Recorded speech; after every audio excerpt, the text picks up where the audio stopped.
On the 9th of May 2018, I was shown this wonderful building thanks to David of the security at ABP. Went back this Wednesday, just gone, to look at the structure, do a little bit of a film, and I'm just amazed that this structure is still there at Atlantic Salvage on the docks.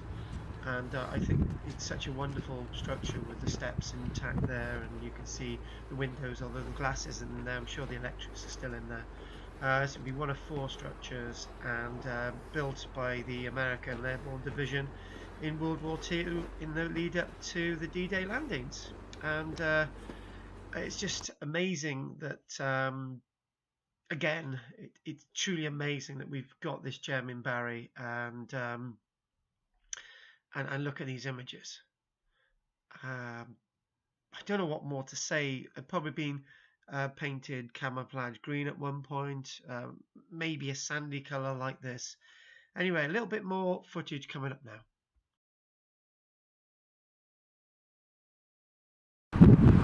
Another wonderful gem on the Atlantic Trading Estate.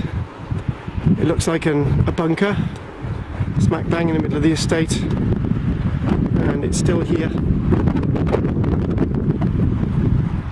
As we look back, we can see the tower that I've described as a tower that was a guard tower for POWs.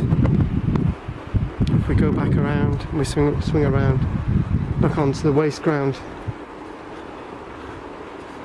Can't see anything else here, but there's probably a hell of a lot hidden on this estate.